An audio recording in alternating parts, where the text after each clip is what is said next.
+1 class. आज हम discuss करेंगे एरर ऑफ मेजरमेंट्स। सबसे पहले हमें ये देखना है व्हाट इज एरर। सपोज कीजिए हमारे पास कोई ऑब्जेक्ट है जिसकी लेंथ है 15 सेंटीमीटर। हम एक स्केल को लेके आते हैं, इसकी वैल्यू को मेजर करते हैं, हमें वैल्यू मिलती है 14.9 सेंटीमीटर। दूसरी स्केल को लेके आते हैं, फिर मेजर करते हैं, हमें मिलती है 14.8 सेंटीमीटर। तीसरी स्केल को लेके आते हैं, मेजर करते हैं, हमें मिलती है 15.1 सेंटीमीटर। तो जो हम लोग मेजर करके वैल्यूज फाइंड आउट कर रहे हैं वो है मेजर्ड वैल्यू, और जो इसकी एक्चुअल में लेंथ है वो है 15 सेंटीमीटर, वो है ट्रू वैल्यू। तो जो दोनों के बीच में डिफरेंस आ रहा है उसे हम बोलते हैं एरर। तो जो एरर ऑफ मेजरमेंट्स हमारा आज का टॉपिक है, यहां पे हम डिफरेंट टाइप्स ऑफ एरर्स को डिस्कस करेंगे। तो there can be following possible types of errors in the measurement.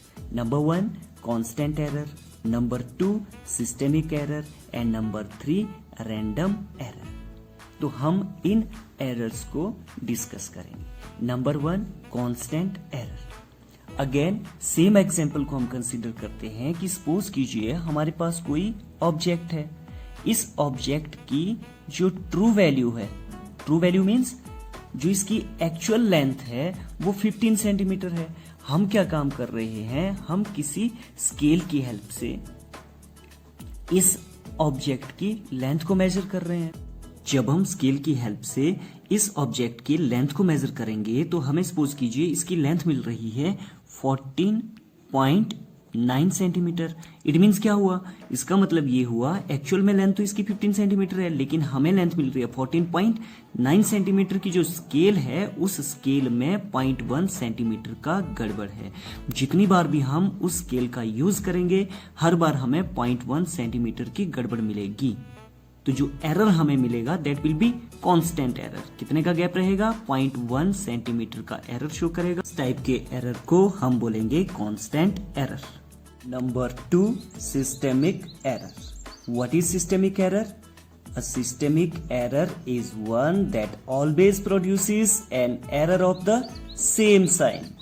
ऐसा एरर जो हमेशा हमें मिलेगा सेम साइन का, उस एरर को हम बोलेंगे सिस्टेमिक एरर। सिस्टेमिक एरर को फर्दर डिवाइड किया गया है 3 और 4 पार्ट्स में। Number 1 instrumental error, number 2 observational और personal error, number 3 errors due to external causes, and number 4 errors due to imperfection. 1 instrumental errors. These are the inherent errors of the apparatus and the measuring instruments used. The instrumental error, if any, can be detected by interchanging two similar instruments or by using different methods of measuring the same physical quantity. Number 2 observational or personal error. The error due to the personal peculiarities of the experimenter are known as personal error. The more experienced the experimenter is, the lesser it is. Number 3 the error due to external causes. These errors are caused by external conditions like pressure, temperature, bend, etc. These errors can be taken care of by applying suitable corrections. Number 4 errors due to imperfection. Sometimes even when we know the nature of the error, it cannot be eliminated due to the imperfection in the experimental arrangement. These errors will always exist, but observations can be corrected for them. Number 3 random errors. These errors are due to unknown causes and are sometimes termed as chance errors. In an experiment, even the same person repeating an observation may get different reading every time. For example, measuring the diameter of a wire with a screw gauge, one may get different reading in different observations. It may happen due to many reasons. For example, due to non-uniform area of cross-section of the wire at different places, the screw might have been tightened unevenly in the different observation, etc.